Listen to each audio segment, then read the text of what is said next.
꽃잎이 치워도 끝이 없다며 불평하던 아이 노스님이 꽃으로 마당을 만들자 버릴 것은 하나도 없다는 걸 동자는 처음 깨달았다. 산사는 아이에게 너무 컸다. 대웅전 기둥은 하늘을 찌를 듯 높았고 마당은 끝이 보이지 않는 사막 같았다. 으앙! 미워! 다 미워! 월명사 마당 한가운데서 앙칼진 울음소리가 터져나왔다. 올해로 5살이 된 동자승 혜진이었다. 혜진의 손에는 자기 키보다 훨씬 큰 쌀이비가 들려 있었다. 아니 들려 있다기보다는 아이가 빗자루에 매달려 있다는 표현이 더 적절했다. 혜진은 씩씩거리며 바닥을 노려보았다. 연분홍 벚꽃잎들이 얄밉게 흩날리고 있었다. 내가 아까 다 치웠는데. 저리 가라고. 혜진이 빗자루를 휘둘렀다. 하지만 5살 꼬마의 힘으로는 젖은 낙엽 더미 하나 밀어내기 버거웠다. 오히려 빗자루 무게를 이기지 못해 혜진이 뒤뚱거리다 엉덩방아를 찍고 말았다. 쿵! 으헝! 서러움이 폭발했다. 무광 스님은 아침 공양을 먹고 나면 꼭 마당을 깨끗이 하라고 했다. 혜진은 칭찬을 듣고 싶었다. 스님이 웃어주는 게 좋았고 사탕 대신 주는 누룽지가 좋았다. 그래서 아침부터 고사리 손에 물집이 잡히도록 쓸고 또 쓸었다. 그런데 하늘이 자꾸 심수를 부렸다. 바람이 불 때마다 꽃잎들이 우르르 떨어져 혜진이 쓸어놓은 길을 덮어버렸다. 혜진에게 떨어지는 꽃잎은 예쁜 풍경이 아니라 자꾸만 방을 어지럽히는 짓궂은 친구들 같았다. 누가 우리 혜진이를 울리는고. 지팡이 소리와 함께 온화한 목소리가 들려왔다. 무광 스님이었다. 앞을 보지 못하는 노스님은 소리만 듣고도 기가 막히게 혜진이 넘어진 곳을 찾아왔다. 스님 으흑 꽃이요. 꽃이 나를 괴롭혀요. 꽃이 괴롭혀? 치워도 자꾸 내려와요. 마당이 똥밭이 됐어요. 스님이 더러운 거 싫어하시는데 나는 못해요. 팔도 아프고 다리도 아파요. 혜진은 흙투성이가 된 손으로 눈물을 훔쳤다. 볼살이 통통한 얼굴에 흙탕물이 번져 고양이 수염처럼 되었다. 무광은 허허 웃으며 쭈글쭈글한 손으로 혜진의 머리를 쓰다듬었다. 혜진아, 마당은 도화지란다. 도화지? 그림 그리는 거요? 그렇지.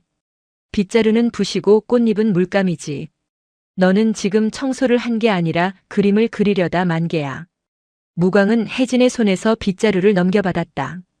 노스님의 손에 들리자 거대해 보이던 빗자루가 마치 깃털처럼 가벼워 보였다. 잘 보거라. 꽃잎은 쓰레기가 아니다. 이리 모으면. 무광이 빗자루를 살랑살랑 움직였다. 벅벅 긁는 소리가 아니라 사각사각 고운 소리가 났다. 흩어져 있던 꽃잎들이 스님의 빗자루 끝을 따라 얌전하게 모여들었다. 우와! 혜진의 눈이 휘둥그레졌다. 스님은 마당 한 구석에 꽃잎을 몰아넣는 대신 마당 중앙에 모으고 있었다. 붉은 꽃잎, 하얀 꽃잎, 그리고 초록색 잎사귀들이 어우러져 커다란 모양을 만들었다. 이게 뭐 같아요, 스님? 글쎄다. 내 눈에는 뭐로 보이느냐? 혜진이 고개를 갸웃거렸다. 엉덩이? 무광이 파한대소했다. 허허허. 그래, 엉덩이일 수도 있겠구나. 마음이 고운 사람 눈에는 부처님 앉은 모습으로 보일 테고 배가 고픈 사람 눈에는 복숭아로 보일 게다. 그것은 하트 모양 같기도 했고 가부좌를 튼 부처의 형상 같기도 했다. 혜진은 자리에서 벌떡 일어나 꽃잎 더미 주변을 맴돌았다. 방금 전까지만 해도 밉살스럽던 꽃잎들이 모아놓고 보니 폭신한 방석처럼 예뻐 보였다. 혜진아, 바람이 불면 또 흐트러질 게다. 그럼 그때는 또 다른 그림을 그리면 되는 것이다. 없애려 하지 말고 가지고 놀 거라. 알겠느냐? 네, 알겠어요. 나도 할래요. 나도 엉덩이 만들래요. 혜진은 다시 빗자루를 빼앗아 들었다. 이제 아이의 빗질은 노동이 아니라 놀이가 되었다. 꽃잎을 이리저리 몰고 다니며 깔깔거리는 아이의 웃음소리가 산사에 울려 퍼졌다. 무광은 보이지 않는 눈을 들어 하늘을 향했다. 뺨에 와닿는 바람 끝이 찼다. 바람에 쇠 냄새가 섞여 있구나. 평화로운 아이의 웃음소리 뒤로 무광의 미간이 살짝 찌푸려졌다. 피냄새였다. 아주 희미하지만 분명히 다가오고 있는 불길한 징조. 노스님은 지팡이를 꽉 쥐었다. 밤이 깊었다. 산속의 밤은 먹물을 풀어놓은 듯 캄캄했다. 혜진은 요사체 구석에 웅크리고 자다가 눈을 번쩍 떴다. 아랫배가 묵직했다. 저녁에 먹은 숭늉이 문제였다. 스님. 옆자리에서 코를 골며 자는 무광 스님을 흔들었지만 노스님은 꿈쩍도 하지 않았다. 혼자 가기 무서운데. 혜진은 발을 동동 구르다 결국 문을 열고 나갔다. 마당에는 하얀 달빛이 내려앉아 있었다.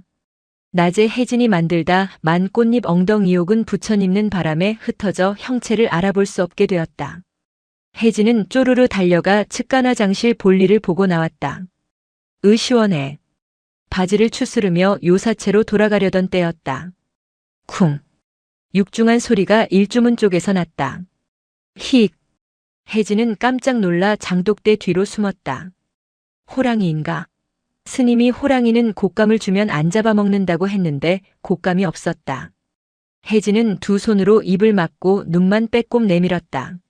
어둠 속에서 무언가 기어오고 있었다. 네 발 달린 짐승이 아니었다. 사람이다. 그런데 걷는 모양이 이상했다.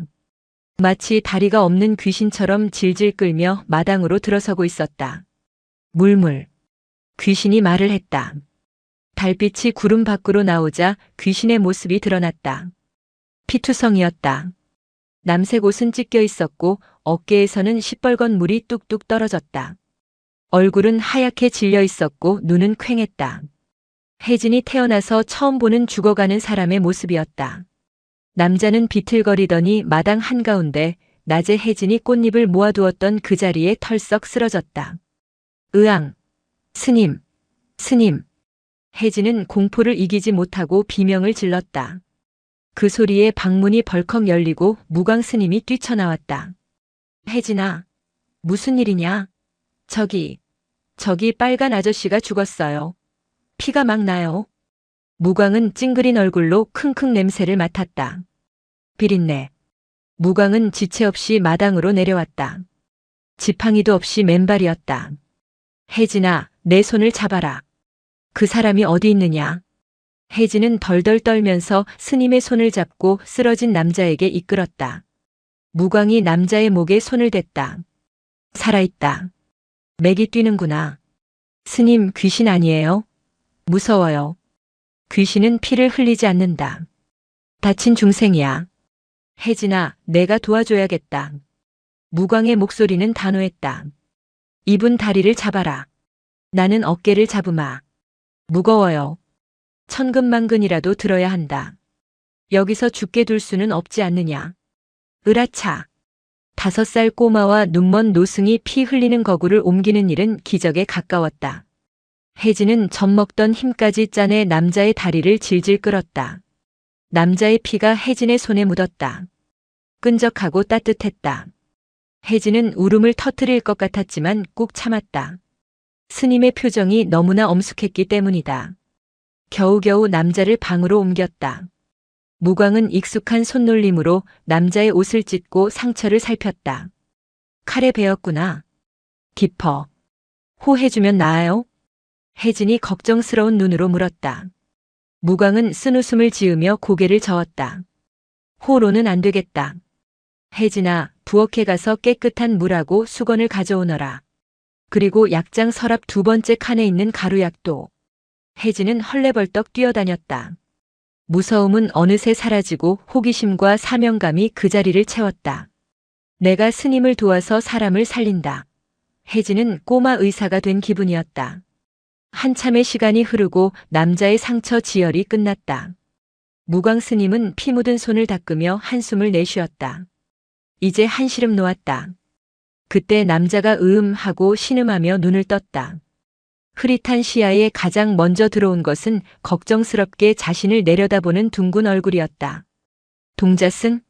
남자의 목소리는 쇠를 긁는 듯 거칠었다. 아저씨, 이제 안 아파요? 스님이 약 발라줬어요. 혜진이 방긋 웃었다.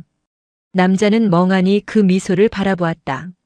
지옥 같은 사륙의 현장을 뚫고 도망쳐 왔는데 눈을 뜨니 천진난만한 아이가 있다니. 이것이 이승인가 저승인가. 이름이 뭐냐? 혜진이에요. 바다해 참진. 혜진. 남자는 희미하게 미소 짓더니 다시 까무룩 기절했다. 스님, 아저씨 또 자요. 놔두거라. 잠이 보약이다. 무광은 젖은 수건으로 혜진의 얼굴에 묻은 핏자국을 닦아주었다. 혜진아, 오늘 본 것은 비밀이다. 누가 물어봐도 절대 말하면 안 된다. 알겠지? 왜요? 자랑하면 안 돼요? 안 된다. 나쁜 사람들이 이 아저씨를 잡으러 올지도 몰라. 우리 혜진이가 대장군처럼 이 비밀을 지켜야 한다.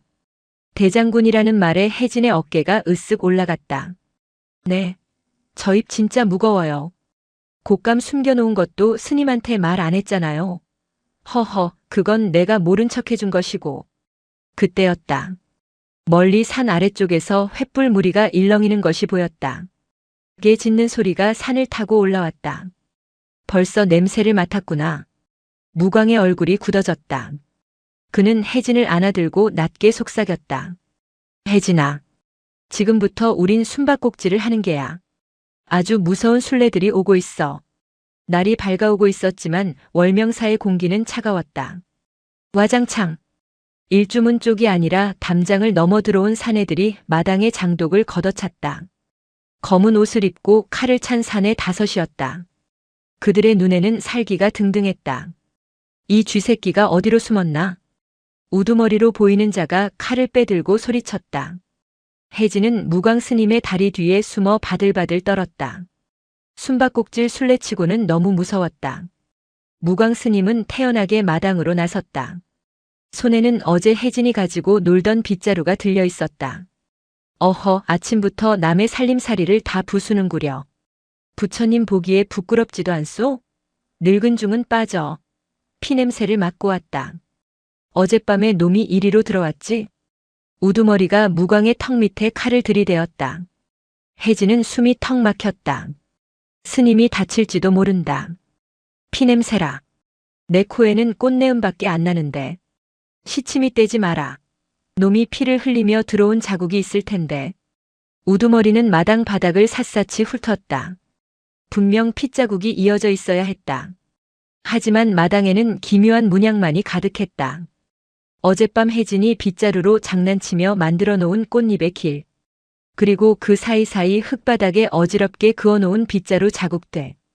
혜진은 어젯밤 아저씨를 부축하고 나서 흙에 묻은 피가 지지더러운 것나고 생각해서 빗자루로 마구 문질러 놓았었다.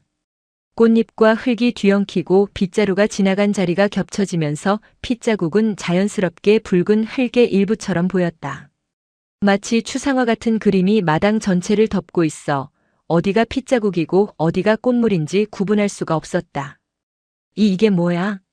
우리 동자승이 소질이 좀 있지요. 매일 아침마다 마당에 그림을 그립니다. 무광이 허허 웃었다. 이 땡중이 누굴 놀리나. 우두머리가 화를 내며 요사체 쪽으로 성큼성큼 다가갔다. 아저씨는 마루 밑 비밀 공간에 숨겨두었다. 하지만 저들이 방을 뒤지면 금방 들통날 것이 뻔했다. 그때였다. 안 돼요. 들어가지 마요. 혜진이 무광 스님의 다리 뒤에서 튀어나갔다. 5살 꼬마는 양팔을 벌리고 덩치 큰 사내들의 앞을 가로막았다. 눈에는 눈물이 그렁그렁했지만 눈빛만은 매서웠다. 저리 비켜라, 꼬마야. 밟히기 싫으면. 안 비켜요. 우리 스님 괴롭히지 마요. 그리고 신발 신고 들어가지 마요. 내가 어제 다 닦아놨단 말이에요. 혜진의 엉뚱한 외침에 사내들이 잠시 멈칫했다. 신발 신고 들어가지 말라니. 이 녀석이 겁도 없이. 우두머리가 혜진을 툭 밀치려 했다. 그 순간 휙. 바람 가르는 소리와 함께 무광의 빗자루가 우두머리의 손목을 정확하게 탁 쳐냈다. 악! 우두머리가 비명을 지르며 손목을 부여잡았다. 뼈가 부러질 듯한 타격이었다. 앞을 못 보는 늙은이의 솜씨라고는 믿기지 않았다. 애한테 손대지 마시오. 무광의 목소리가 낮게 깔렸다. 그의 눈은 감겨 있었지만 그 기세는 칼을 든 5 사내를 압도했다. 그리고 신발 벗으라는 건 예의 아니오. 절간 법도가 그리 만만해 보입니까? 무광은 빗자루를 다시 고쳐 잡았다. 그 자세가 예사롭지 않았다. 단순한 청소 도구가 아니라 창이나 봉처럼 보였다. 우두머리는 본능적으로 뒷걸음질 쳤다. 정보에는 없던 일이다. 이 절에 고수가 숨어 있다는 말은 듣지 못했다. 게다가 마당의 핏자국도 사라졌다. 혹시 놈이 이곳에 오지 않은 건가? 형님, 관군이 올라오고 있다는 소식이. 부하 하나가 눈치를 보며 속삭였다. 우두머리는 이를 갈았다. 재수 없는 땡중 같으니. 가자. 산 위쪽을 뒤진다. 사내들은 씩씩거리며 담장을 넘어 사라졌다. 그들이 완전히 사라지자 무광은 그제야 긴장을 풀고 털썩 주저앉았다. 식은땀이 비오듯 흘렀다. 스님, 괜찮아요? 혜진이 달려와 스님을 안았다. 허허, 우리 혜진이가 스님을 살렸구나. 호랑이보다 더 무서운 놈들 앞에서 어찌 그리 용감했느냐. 히히, 나 아까 좀 멋있었죠? 혜진은 눈물을 쓱 닦으며 배시시 웃었다. 무광은 아이를 품에 꼭 안았다. 마루 밑 어둠 속에서 강우는 널빤지 틈새로 그 광경을 지켜보고 있었다. 고사리 같은 손으로 거한들을 막아서던 아이. 그리고 빗자루 하나로 살수를 막아낸 맹인 노승. 강우는 주먹을 꽉 쥐었다. 자신이 이곳에 온 것은 우연이 아닐지도 모른다는 생각이 들었다. 이곳이라면 평생을 쫓아오던 그 지독한 복수의 칼날을 잠시 내려놓을 수 있을지도 모른다. 나와 보시지요. 손님. 무광이 마루 밑을 향해 말했다. 강우는 힘겹게 마루 덮개를 열고 나왔다. 햇살이 쏟아지는 마당. 혜진이 달려와 강우의 다리에 매달렸다. 아저씨, 나쁜 사람들 갔어요. 내가 쫓아냈어요. 강우는 무릎을 꿇고 혜진과 눈을 맞췄다. 그의 눈가가 붉어져 있었다. 고맙다. 꼬마 스님. 혜진이라니까요. 그래, 혜진아. 고맙다. 강우의 시선이 무광에게로 향했다. 스님, 저는 사연은 묻지 않겠습니다. 다만 밥값은 하셔야 할 겁니다. 무광이 빗자루를 툭 던져주었다. 마당이 엉망이 되었구려. 나는 힘이 붙이니 처사가 좀 쓸어주시오. 강우는 빗자루를 받아들었다. 검을 쥐던 손에 빗자루가 들렸다. 어색하고 낯선 무게. 하지만 싫지 않았다. 바람이 불어 벚꽃잎이 다시 우수수 떨어졌다. 혜진이 소리쳤다. 아저씨, 막 쓸면 안 돼요. 예쁘게 모아야 돼요. 내가 가르쳐 줄게요. 5살 꼬마 스승과 살수 출신의 부상자, 그리고 눈먼 노승. 기묘한 동거가 시작되는 순간이었다. 강우의 소나귀에 땀이 찼다. 평생을 쇳덩이만 쥐고 살아온 손이었다.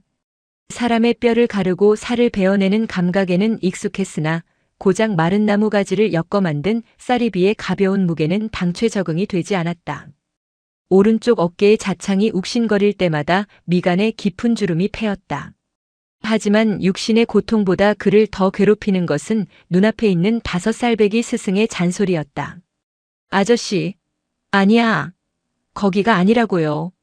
혜진이 볼볼거리고 달려와 강우의 바지춤을 잡아당겼다. 아이는 억울하다는 듯 볼을 잔뜩 부풀리고 있었다. 왜 흙을 자꾸 때려요? 빗자루가 아야 하잖아요. 때리다니. 나는 그저 쓸고 있을 뿐이다. 아니야. 아저씨는 지금 땅바닥이랑 싸우고 있잖아요. 먼지가 막 도망가잖아요. 강우는 헛기침을 하며 빗자루를 내려다보았다. 혜진의 말이 틀리지 않았다. 강우는 무의식 중에 빗자루를 검처럼 휘두르고 있었다. 바닥에 붙은 먼지를 베어버려야 할 적으로 인식한 탓에 비질은 날카롭고 급박했다. 그가 지나간 자리에는 흙먼지가 폭풍처럼 일어났고 기껏 모아둔 낙엽들은 사방으로 흩어졌다. 그것은 청소가 아니라 파괴였다. 혜진이 답답하다는 듯 자신의 작은 빗자루를 가져왔다. 잘 봐요. 이렇게 살살 아기 엉덩이 만지듯이 하는 거예요. 아이는 빗자루 끝을 지면의 수평으로 뉘었다. 그리고는 손목에 힘을 빼고 부드럽게 원을 그렸다.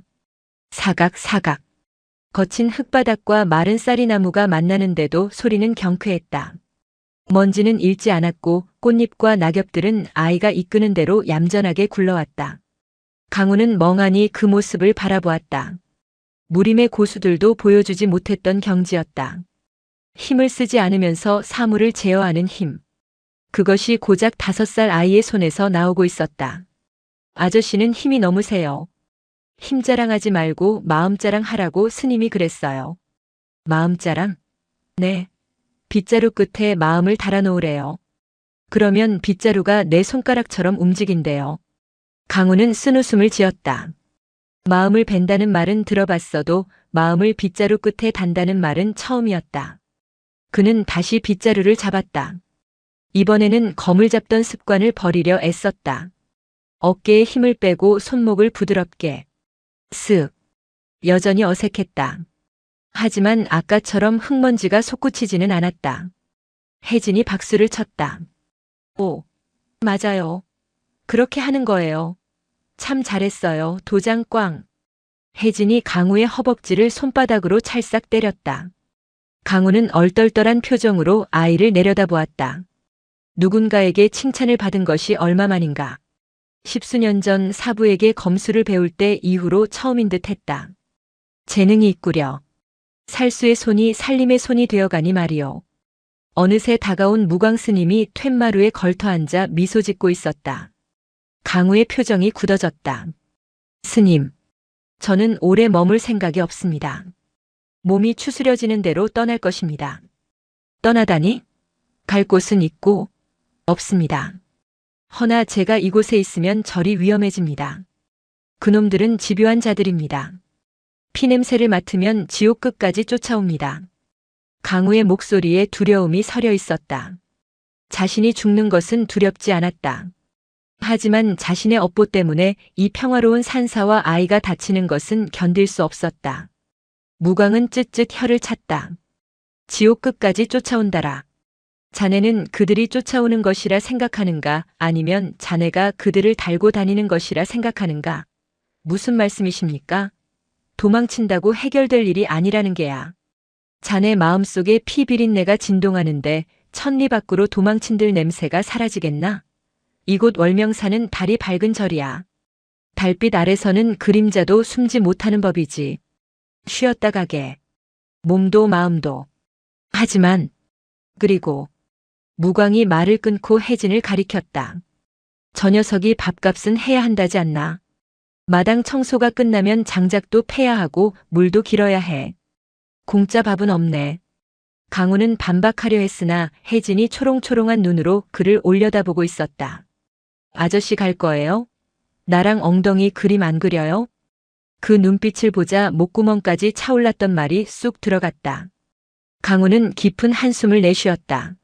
알겠습니다. 상처가 아물 때까지만, 딱 그때까지만 있겠습니다. 약속했다. 거짓말하면 지옥 가서 혀 뽑힌대요. 혜진이 새끼손가락을 내밀었다. 강우는 잠시 망설이다가 굳은 살 박인 투박한 새끼손가락을 아이의 작고 보드라운 손가락에 걸었다. 기묘한 계약이었다. 천하를 떠돌던 낭인과 산골짜기 동자승의 약속. 그것은 쇠사슬보다 더 단단하게 강우를 이 산사에 묶어두었다. 월명사의 식사 시간은 엄숙하다 못해 적막했다. 바루공양. 모든 것이 절제된 의식이었다. 혜진과 무광 그리고 강우 세 사람은 나란히 앉아 각자의 바루 스님들의 그릇을 앞에 두고 있었다. 강우에게는 여분의 바루가 주어졌다. 소리 내지 말고 남기지 말고 딴 생각 말고. 혜진이 짐짓 엄한 표정으로 강우에게 주의사항을 일러주었다. 밥알 하나라도 남기면 큰일 난다는 듯한 표정이었다. 메뉴는 단출했다.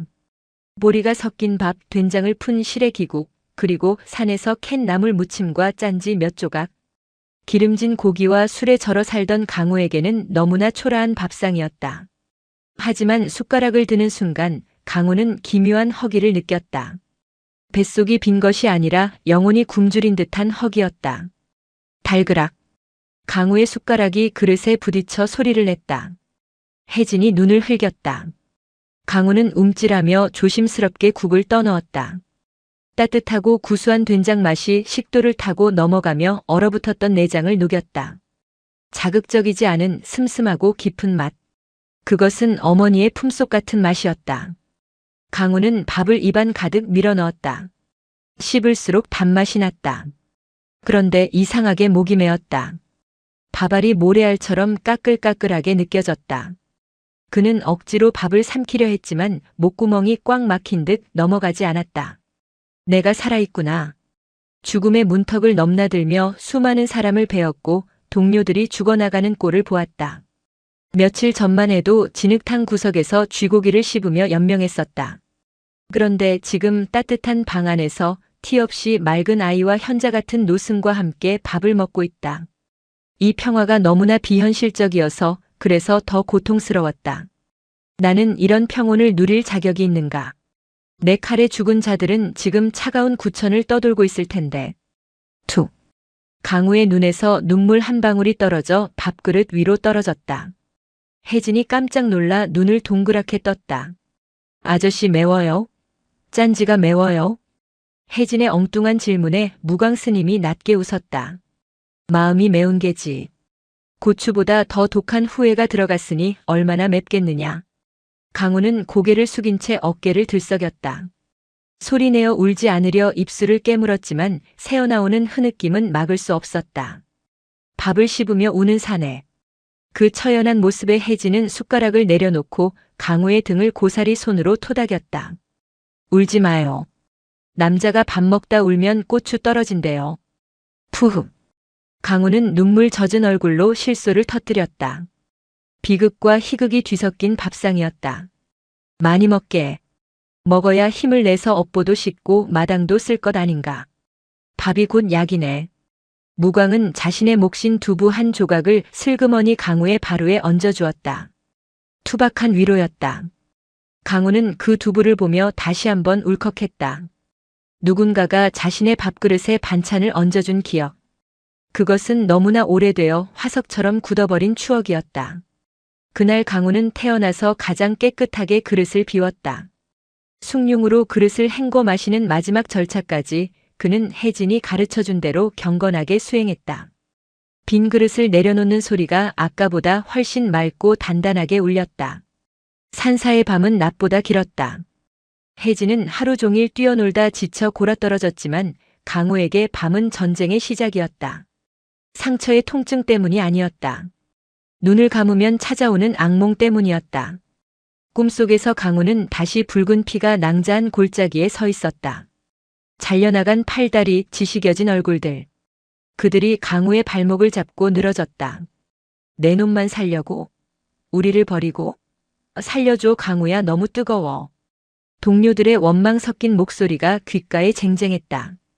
그리고 그 뒤로 검은 그림자가 다가왔다. 얼굴이 없는 그림자. 그 그림자가 거대한 칼을 높이 쳐들었다. 으악! 강우는 비명을 지르며 벌떡 일어났다. 온몸이 식은땀으로 흥건했다. 심장이 터질 듯이 뛰었고 숨이 턱턱 막혔다. 헉헉. 그는 주위를 둘러보았다. 어두운 방. 옆에는 혜진이 이불을 걷어차고 대자로 누워 자고 있었고 무광 스님은 벽을 향해 돌아 누워 있었다.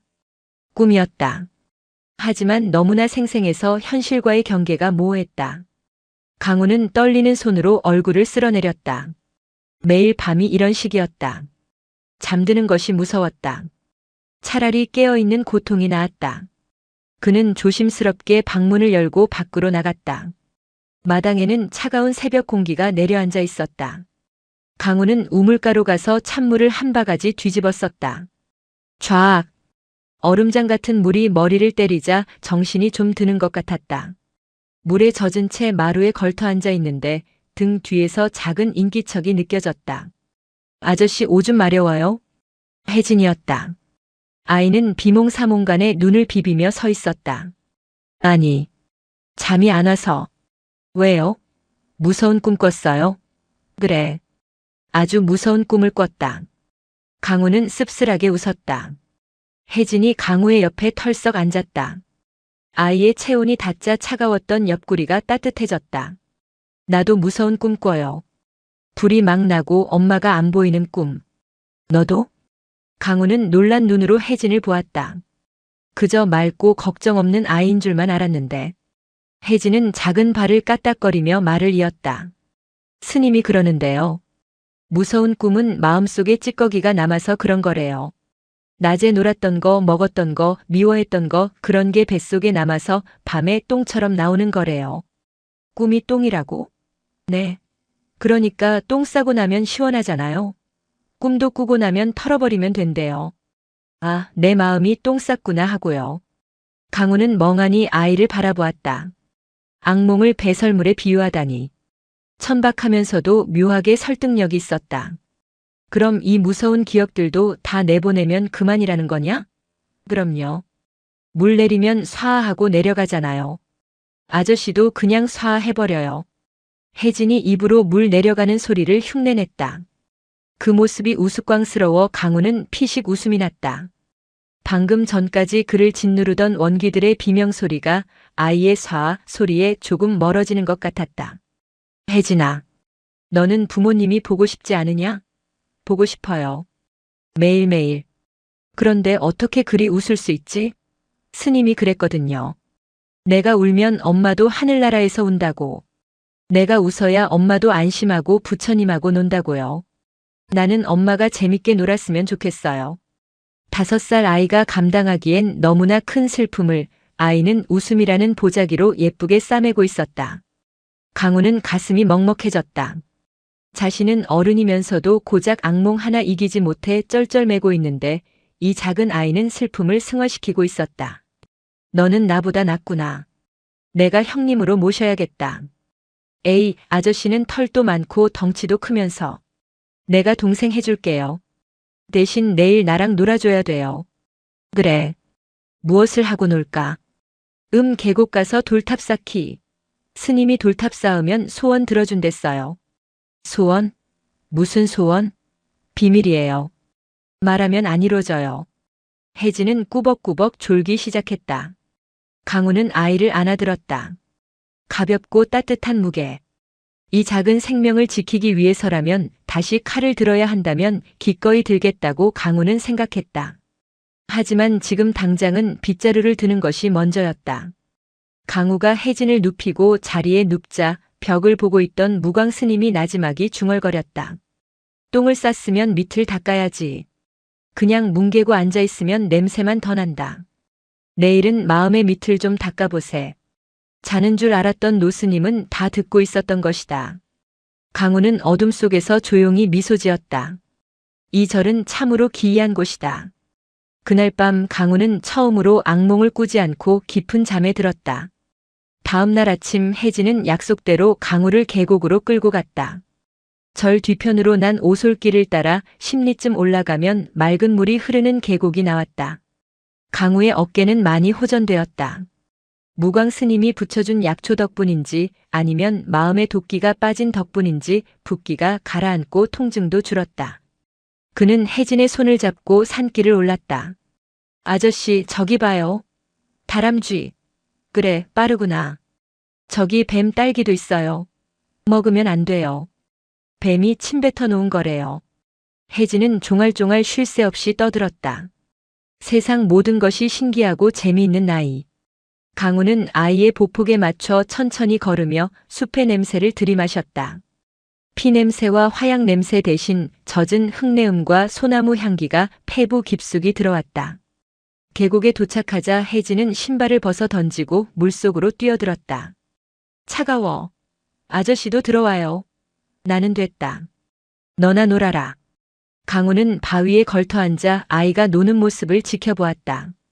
햇살이 물결에 부서져 반짝였고 아이의 웃음소리가 물소리와 섞여 청아한 화음을 만들어냈다.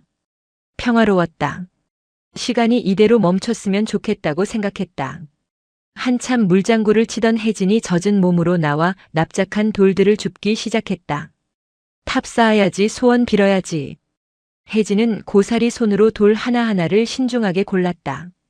널찍한 돌을 바닥에 깔고 그 위에 조금 더 작은 돌, 또 그 위에 더 작은 돌.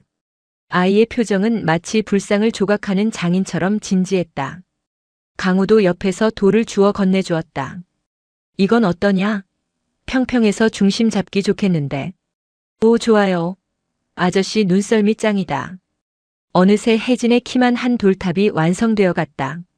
마지막으로 꼭대기에 올릴 작고 동그란 돌을 찾던 중이었다. 와르르. 갑자기 어디선가 날아온 돌멩이가 공들여 쌓은 돌탑을 강타했다. 탑은 순식간에 무너져 내렸고 혜진은 놀라서 털썩 주저앉았다. 어떤 놈이냐? 강우가 반사적으로 몸을 일으키며 소리쳤다. 살기가 눈빛에 어렸다. 풀숲에서 낄낄거리는 소리와 함께 아이들 서너시 튀어나왔다. 아랫마을에 사는 아이들이었다. 개구쟁이들이라기엔 눈빛이 심술궂었다. 대장 노릇을 하는 덩치 큰 아이가 팔짱을 끼고 거들먹거렸다. 야, 빡빡이. 또 여기서 뭐하냐? 부처님한테 엄마 살려달라고 비냐? 죽은 사람이 어떻게 살아나냐? 바보 아냐? 아이들의 말은 비수처럼 날카로웠다. 혜진의 얼굴이 하얗게 질렸다. 입술이 파르르 떨렸다. 하지마. 우리 엄마 욕하지 마. 어쭈? 덤비게? 야, 저 돌탑 다 무너뜨려. 아이들이 우르르 달려들어 남은 돌들마저 발로 걷어찼다. 혜진이 막으려 했지만 역부족이었다. 아이 하나가 혜진을 밀치자 혜진은 뒤로 넘어지며 팔꿈치를 찧었다. 이 쥐새끼들이. 강우의 눈이 뒤집혔다. 그는 단숨에 거리를 좁혀 대장 아이의 뒷덜미를 낚아챘다. 번쩍 들어올리자 아이는 허공에서 발버둥을 쳤다. 이거나. 으악. 사과해라. 당장. 강우의 목소리는 지옥에서 올라온 악귀 같았다. 덩치 큰 아이는 강우의 살기에 눌려 오줌을 지릴 뻔했다. 다른 아이들은 기겁하여 도망칠 준비를 했다. 아, 아저씨 누구예요? 우리 아빠가 촌장인데. 내 아비가 옥황상제라 해도 용서 없다. 사과하지 않으면 내 놈의 팔 하나를 부러뜨릴 것이다. 강우가 소나귀에 힘을 주려는 찰나였다. 아저씨, 안 돼요. 혜진이 달려와 강우의 다리를 잡았다. 놔주세요. 때리지 마요. 혜진아, 이놈들이 너를 모욕했다. 그냥 둘 수 없다. 스님이 그랬어요. 때리면 똑같은 사람 된다고. 쟤네들은 몰라서 그러는 거예요. 놔주세요, 제발. 혜진의 눈에서 닭똥 같은 눈물이 뚝뚝 떨어졌다. 강우는 그 눈물을 보자 정신이 번쩍 들었다. 내가 지금 무슨 짓을 하려던 거지? 고작 아이들을 상대로 살수를 펼치려 하다니. 강우는 잡고 있던 아이를 툭 놓아주었다. 아이는 바닥에 뒹굴더니 엄마야. 하고 소리를 지르며 도망쳤다. 나머지 아이들도 걸음아 나 살려라 하고 꽁무니를 뺐다. 계곡에는 다시 정막이 찾아왔다. 무너진 돌탑만이 처참하게 흩어져 있었다. 강우는 씩씩거리는 숨을 골랐다. 분노가 가라앉지 않았다. 하지만 혜진은 아무 말 없이 무너진 돌탑 앞으로 다가가 다시 돌을 하나씩 집어들었다. 괜찮냐? 강우가 조심스럽게 물었다. 안 괜찮아요. 속상해요. 쟤네들 진짜 미워요. 그런데 왜 나를 말렸느냐? 내가 혼내줄 수 있었는데. 아저씨가 때리면 아저씨 마음이 또 와야 하잖아요. 피냄새 난다고 했잖아요. 혜진은 코를 훌쩍이며 돌을 쌓았다. 그리고 돌탑은 다시 쌓으면 돼요. 스님이 그랬어요. 무너지는 건 끝이 아니라 다시 시작하는 거라고. 이번에는 더 튼튼하게 쌓을 거예요. 혜진의 손은 떨리고 있었지만 돌을 놓는 동작은 단호했다. 강우는 충격을 받았다. 5살 아이가 자신보다 더 큰 깨달음을 얻고 있었다. 복수는 또 다른 복수를 낳고 폭력은 영혼을 갉아먹는다. 강우는 그것을 머리로는 알았지만 가슴으로는 행하지 못했었다. 그런데 이 아이는 본능적으로 알고 실천하고 있었다. 강우는 말없이 혜진의 옆에 쭈그리고 앉았다. 그리고 가장 크고 튼튼한 돌을 골라 혜진에게 건넸다. 이걸 밑돌로 쓰자. 절대 무너지지 않게. 두 사람은 해가 질 때까지 돌탑을 쌓았다. 완성된 돌탑은 이전 것보다 훨씬 웅장하고 견고했다. 소원 빌자. 혜진이 두 손을 모았다. 강우도 어색하게 두 손을 모았다. 이 아이가 부디 상처받지 않고 자라게 해주십시오. 그리고 제가 이 아이를 지킬 수 있는 힘을 주십시오.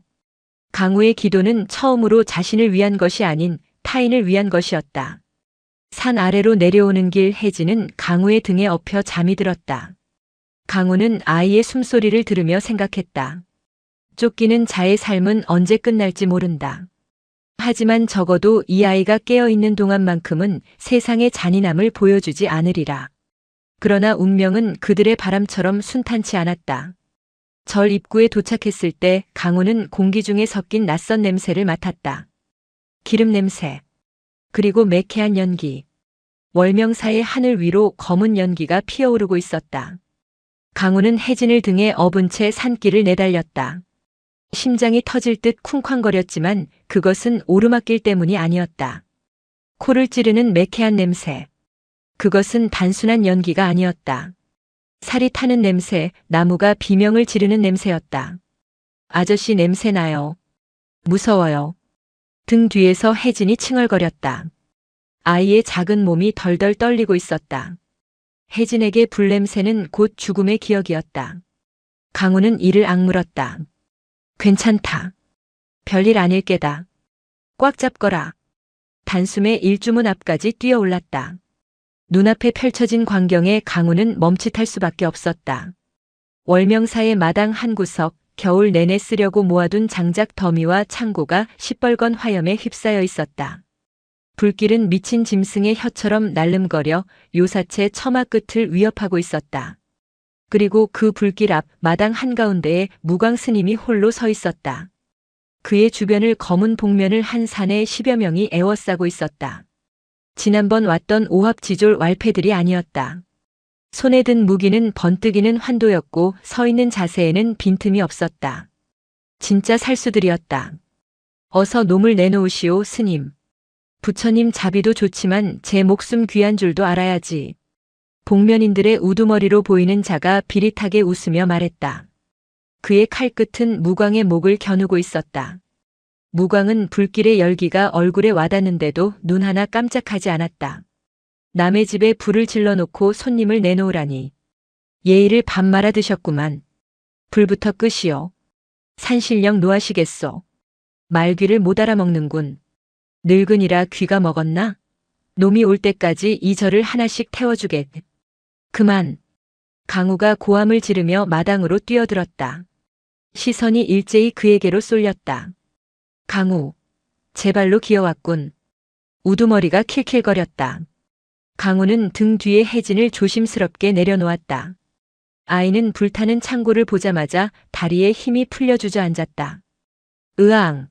불이야. 불. 엄마. 엄마. 혜진이 귀를 막고 비명을 질렀다. 과거의 기억이 현실을 덮쳐버린 것이다. 강우는 가슴이 미어지는 것 같았다. 아이에게 이 지옥을 다시 보여주다니. 혜진아, 눈 감아. 귀 막고 저기 장독대 뒤로 가 있어. 어서. 강우의 호통에 혜진은 엉금엉금 기어서 장독대 뒤로 숨었다. 하지만 아이의 울음소리는 멈추지 않고 불길 소리와 섞여 처절하게 울려 퍼졌다. 강우는 허리춤에서 아까 계곡에서 주워온 몽둥이 하나를 꺼내 들었다. 칼은 없었다. 하지만 그의 눈빛은 이미 예리한 검이었다. 내 목을 원하면 나만 치면 될 일이다. 어찌 신성한 곳에 불을 지르고 아이를 겁박하느냐. 시끄럽다. 내 놈 목을 가져가야 우리가 산다. 쳐라. 우두머리의 신호와 함께 10명의 살수가 동시에 달려들었다. 챙. 퍽. 난전이 시작되었다. 강우는 부상당한 몸이었지만 사력을 다해 싸웠다. 몽둥이로 칼을 쳐내고 파고드는 자의 명치를 걷어찼다. 그러나 중과부적이었다. 게다가 어깨에 상처가 다 아물지 않아 칼을 막을 때마다 격통이 밀려왔다. 살수 하나가 강우의 허벅지를 베고 지나갔다. 강우가 비틀거리자 다른 살수가 그의 등을 노리고 칼을 내리꽂았다. 피할 수 없는 타이밍이었다. 그 순간 휘잉 마이너스 탁. 어디선가 날아온 기왓장 조각이 살수의 칼날을 정확히 강타했다. 쨍그랑. 쇳길이 부딪히는 소리와 함께 살수의 칼이 궤적을 잃고 허공을 갈랐다. 누구냐? 살수들이 당황하여 주위를 둘러보았다. 대웅전 계단 위. 무광 스님이 서 있었다. 그의 손에는 염주가 들려 있었고 발치에는 깨진 기왓장들이 놓여 있었다. 내 마당에서 피를 보지 말라 했거늘. 무광이 천천히 계단을 내려왔다. 지팡이는 없었다. 대신 그는 손에 쥐고 있던 염주를 팔목에 감더니 맨손으로 허공을 휘저었다. 스님, 물러나십시오. 놈들은 위험합니다. 강우가 소리쳤지만 무광은 들은 채도 않았다. 위험? 불장난하는 놈들이 더 위험하지. 내 오늘 이놈들의 버르장머리를 좀 고쳐놔야겠다. 살수들이 비웃었다. 눈먼 늙은이가 미쳤구나. 저놈부터 배워라. 살수 둘이 무광을 향해 쇄도했다. 서슬 퍼런 칼날이 무광의 양 어깨를 노리고 날아들었다. 혜진이 장독대 뒤에서 그 모습을 보고 숨을 멈췄다. 하지만 무광은 피하지 않았다. 칼이 몸에 닿기 직전 무광의 몸이 유령처럼 흐릿해졌다. 쓱. 그는 최소한의 움직임으로 칼날을 피했다. 아니, 피했다기보다는 칼날의 흐름을 타고 흘려보냈다. 그리고 이어진 동작은 너무 빨라 눈으로 쫓을 수 없었다. 퍽, 퍽. 무광의 손바닥이 살수들의 가슴팍을 가볍게 쳤다. 장타였다. 겉보기엔 솜방망이처럼 가벼워 보였으나 맞은 살수들은 비명도 지르지 못한 채 허수아비처럼 날아갔다. 쿵, 쿵. 마당 저편으로 처박힌 살수들은 거품을 물고 기절해버렸다. 정적이 흘렀다. 타닥타닥 타오르는 불길 소리만이 유일한 소음이었다. 이 늙은이가. 우두머리의 눈동자가 흔들렸다. 내공. 그것도 절정의 고수만이 보여줄 수 있는 허공선물과 이화전목의 경지였다. 월명사주지 무광. 소문이 헛것이 아니었군. 전설의 맹인 검객이 여기 숨어 있었어. 우두머리가 이를 갈았다. 무광은 온매무새를 다듬으며 덤덤하게 말했다. 검객은 무슨. 나는 그저 마당 쓰는 청소부다. 너희들은 쓰레기니 마땅히 쓸어내야지. 무광의 무위에 눌린 살수들은 주춤거렸지만 물러설 기색은 아니었다. 그들도 임무를 실패하면 죽은 목숨이나 다름없는 처지였다. 다 같이 덤벼라. 늙은이다. 체력에는 한계가 있어. 우두머리의 외침에 남은 8명이 동시에 무광과 강우를 향해 달려들었다. 강우 처사. 자네는 왼쪽, 나는 오른쪽. 알겠습니다. 강우는 고통을 잊고 몽둥이를 휘둘렀다. 무광의 등장이 그에게 천군만마와 같은 힘을 주었다. 마당은 순식간에 아수라장이 되었다. 강우는 거칠고 투박하게 적을 밀어붙였고 무광은 물 흐르듯 유려하게 적의 공격을 흘려내고 제압했다. 노스님의 손끝이 스칠 때마다 살수들의 관절이 꺾이거나 혈도가 눌려 맥을 못 추고 쓰러졌다. 하지만 문제는 불이었다. 전투가 길어지는 사이 창고에서 시작된 불길이 바람을 타고 요사체 쪽으로 옮겨붙기 시작했다. 안 돼! 혜진이 장독대 뒤에서 뛰쳐나왔다. 요사체 안에는 혜진이 아끼는 장난감 빗자루와 엄마가 남겨준 유일한 유품인 색동저고리가 있었다. 혜진아, 나오지 마. 강우가 소리쳤지만 살수 하나가 그 틈을 타 강우의 팔을 베었다. 강우가 주춤한 사이 살수 하나가 혜진을 향해 달려갔다. 아이를 인질로 삼으려는 속셈이었다. 요 쥐새끼 이리 와. 싫어. 저리 가. 혜진은 뒷걸음질 치다 우물가에 넘어졌다. 살수가 희번덕거리는 눈으로 손을 뻗었다. 그때였다. 혜진의 손에 물이 가득 담긴 나무 바가지가 잡혔다. 불불을 꺼야 해. 혜진의 머릿속에는 오직 그 생각뿐이었다. 무서운 아저씨보다 더 무서운 것이 불이었다. 혜진은 살수를 향해 바가지를 휘두른 것이 아니라 옆에 타오르는 불길을 향해 물을 뿌렸다. 촥! 물 한 바가지로는 어림도 없는 불길이었다. 하지만 치익 소리와 함께 흰 연기가 피어올랐고 그 연기가 살수의 얼굴을 덮쳤다. 콜록, 캑. 살수가 연기의 시야를 가려 멈칫했다. 그 틈을 놓칠 무광이 아니었다. 어린애를 건드리다니 갈 때까지 갔구나. 무광이 바닥에 떨어진 빗자루를 발로 차올렸다. 빗자루는 창처럼 날아가 살수의 뒤통수를 가격했다. 퍽. 소리와 함께 살수가 고꾸라졌다. 상황이 불리해지자 우두머리는 이를 갈았다. 퇴각한다. 불길이 더 커지면 놈들도 타 죽을 테니. 살수들은 쓰러진 동료들을 챙겨들고 썰물처럼 빠져나갔다. 비겁하고 빠른 도주였다. 거기 서라. 강우가 쫓아가려 했지만 무광이 가로막았다. 놔두거라. 불부터 꺼야 한다. 적들은 사라졌지만 더 큰 적이 남아 있었다. 화마였다. 혜진아, 물을 길어라. 네. 세 사람은 전투보다 더 치열하게 불과 싸웠다. 강우는 우물물을 길어 나르고 무광은 흙을 퍼서 불길을 덮었다. 혜진도 작은 바가지로 부지런히 물을 날랐다. 엄마 건드리지 마. 혜진은 울면서 물을 뿌렸다. 불길이 잦아들 때마다 아이의 울음소리도 조금씩 잦아들었다. 한 시즌이 시간이 지났을까? 새벽이 밝아올 무렵에야 불길은 잡혔다. 창고는 전소되었고 요사체 기둥 일부가 그을렸지만 다행히 큰 피해는 막았다. 세 사람은 잿더미가 된 마당에 털썩 주저앉았다. 얼굴도 옷도 온통 검댕투성이었다. 혜진이 훌쩍거리며 까맣게 탄 창고를 바라보았다. 스님 쌀이 다 탔어요. 빗자루도 다 탔어요. 괜찮다. 사람은 안 탔으니 되었다. 쌀이야 탁발하면 되고 빗자루는 또 만들면 되지. 무광은 혜진을 끌어안고 다독였다. 강우는 그 모습을 보며 죄책감에 고개를 들 수 없었다. 죄송합니다. 저 때문입니다. 제가 오지 않았더라면. 강우의 주먹 쥔 손에서 피가 뚝뚝 떨어졌다. 제가 떠나겠습니다. 지금 당장. 강우가 몸을 일으켰다. 혜진이 화들짝 놀라 강우의 옷자락을 잡았다. 안 돼요. 가지 마요. 아저씨 가면 나쁜 놈들이 또 오면 어떡해요?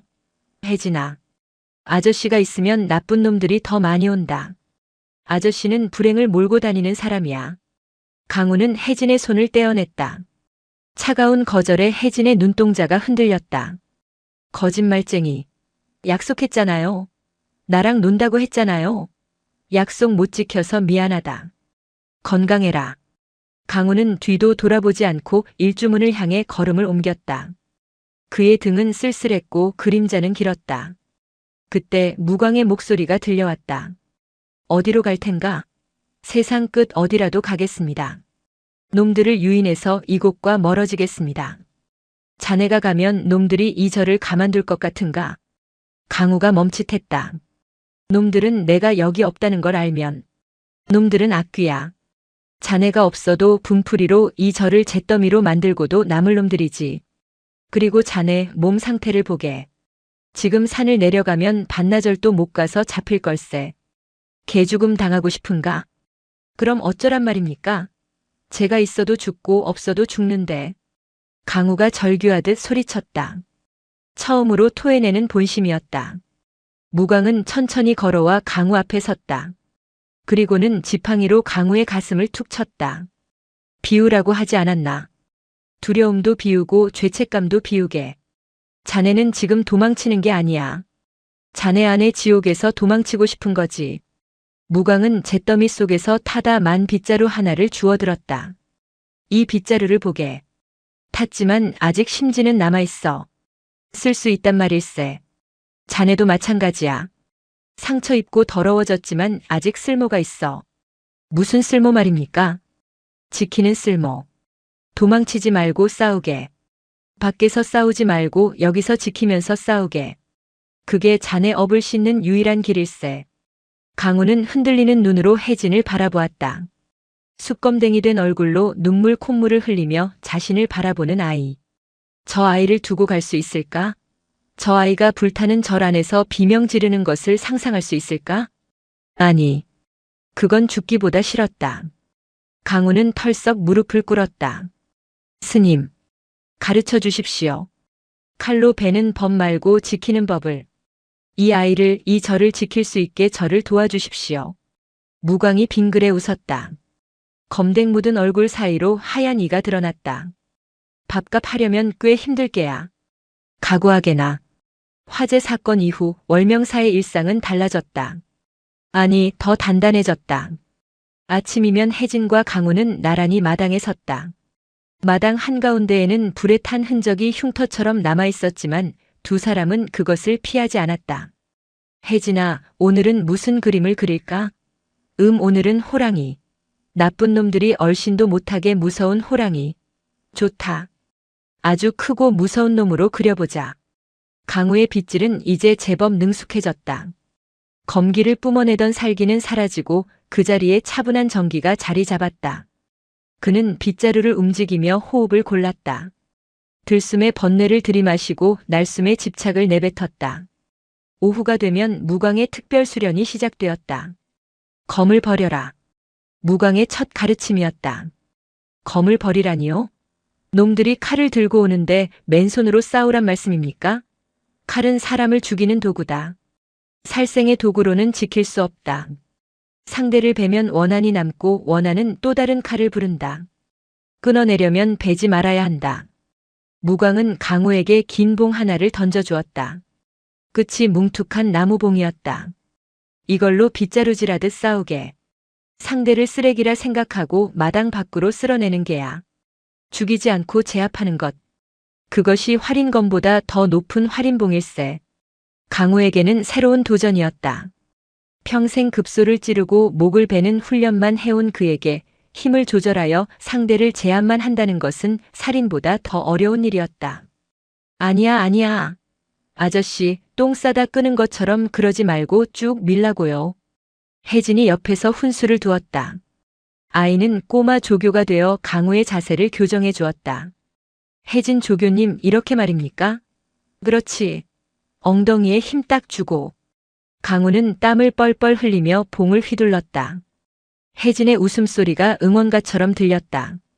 그러던 어느 날 저녁 무광 스님이 강호를 불렀다. 강호야. 내 이름 강에 내리는 비라고 했지. 그렇습니다. 비가 강에 내리면 어떻게 되느냐? 흔적도 없이 사라집니다. 강물에 섞여 하나가 되지요. 그래.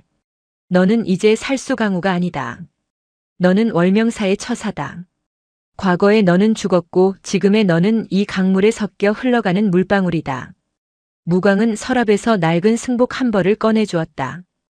회색빛 무명옷. 피냄새 나는 도포 대신 입으라는 뜻이었다. 입거라.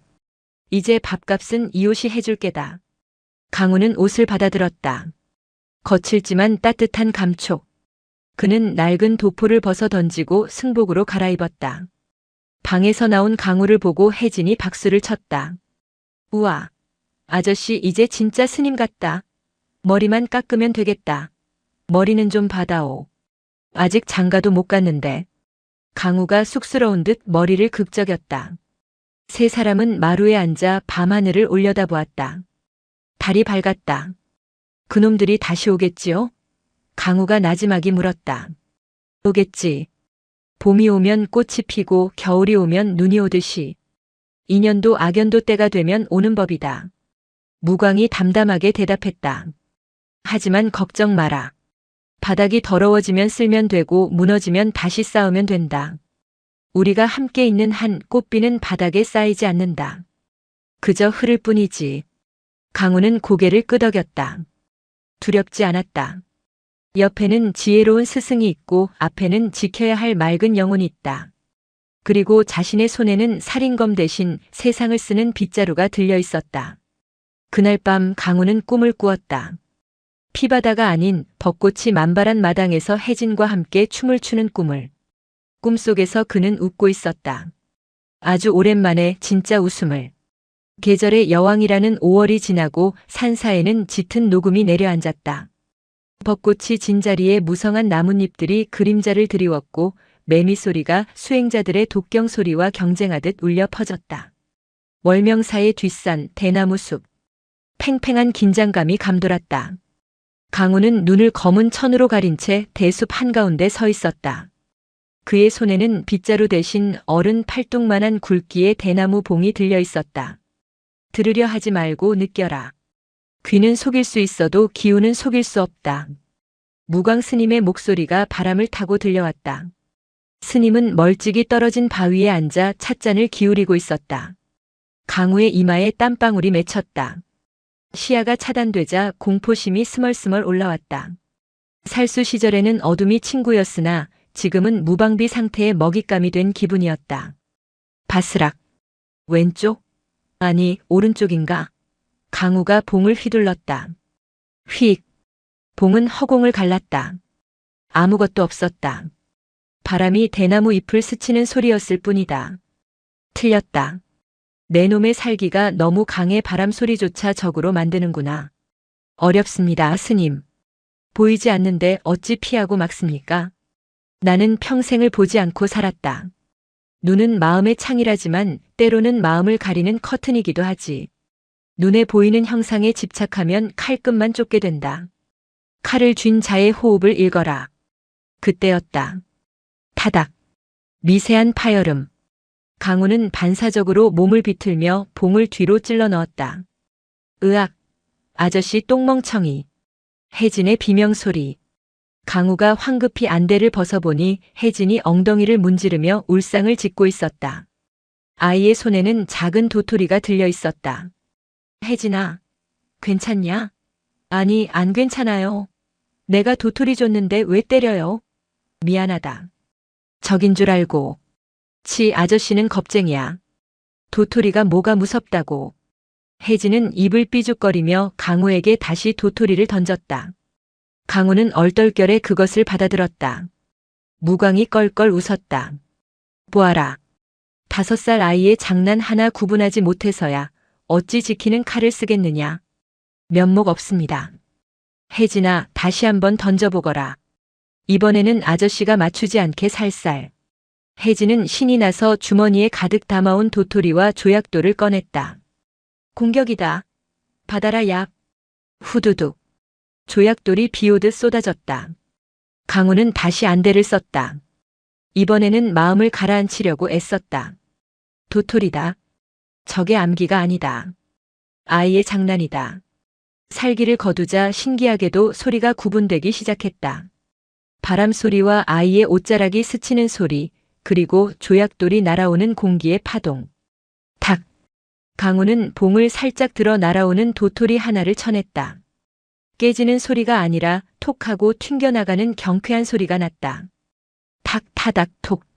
강우의 봉이 춤을 추기 시작했다.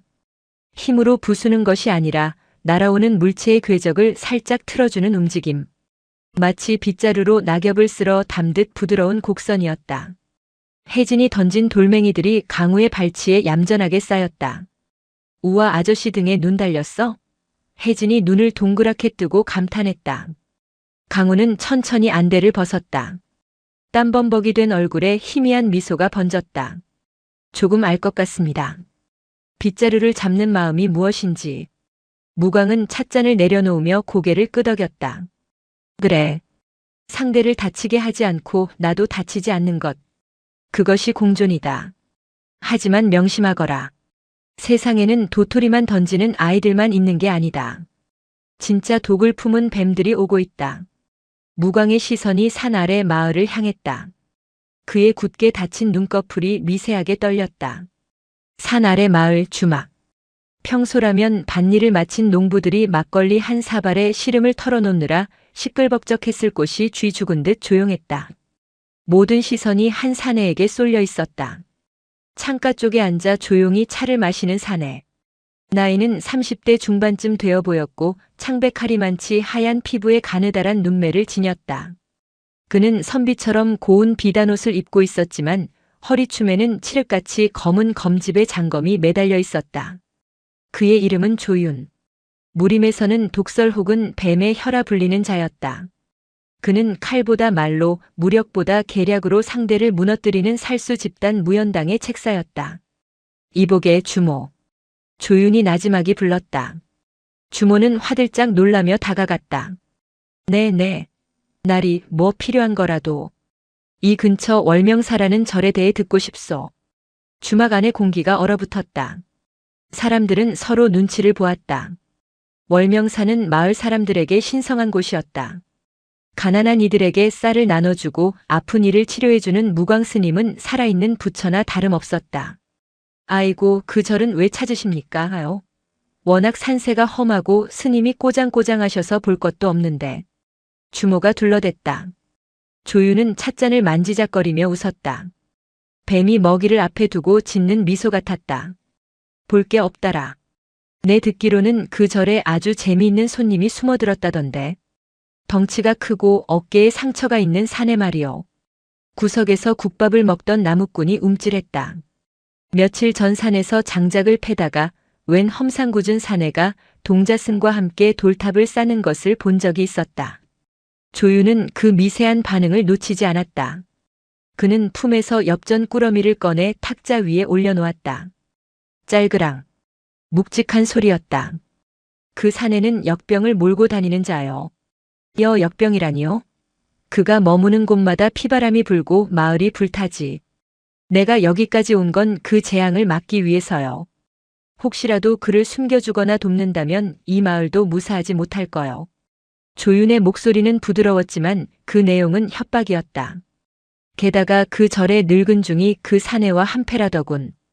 밤마다 여자들을 납치해 제물로 바친다는 소문도 있고. 말도 안 돼. 무광 스님이 그럴 리가. 한 농부가 참지 못하고 소리쳤다. 조윤의 눈빛이 서늘하게 변했다.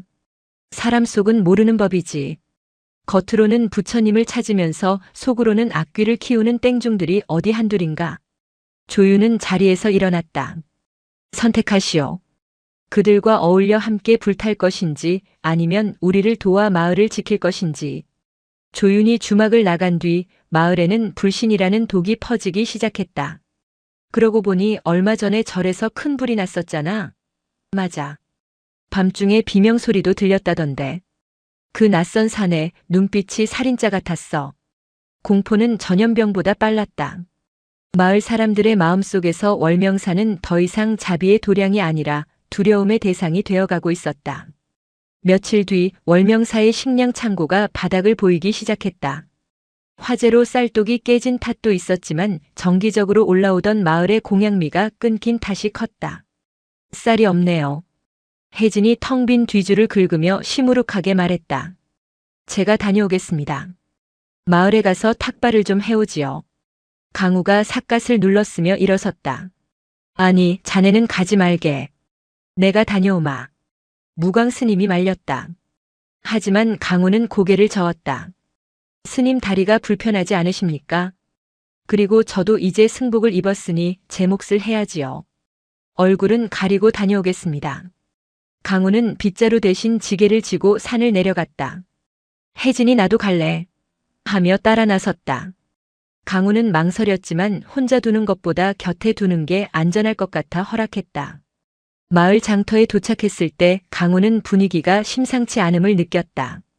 평소라면 반갑게 인사하던 상인들이 그를 보자마자 고개를 돌리거나 황급히 가게 문을 닫았다. 아저씨, 사람들이 왜 그래요? 우리 냄새나요?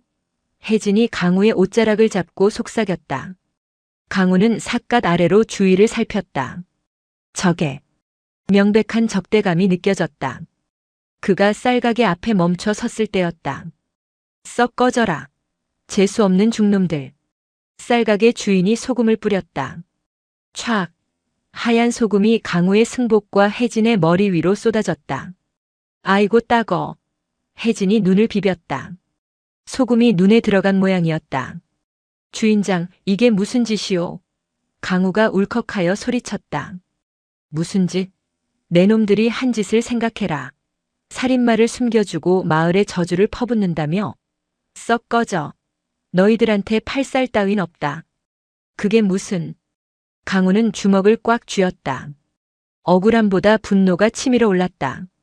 내가 모욕당하는 건 참을 수 있다. 하지만 스님과 이 아이까지 매도당하는 건 참을 수 없었다. 그때 군중 속에서 돌멩이 하나가 날아왔다. 퍽. 강우의 이마에 정통으로 맞았다.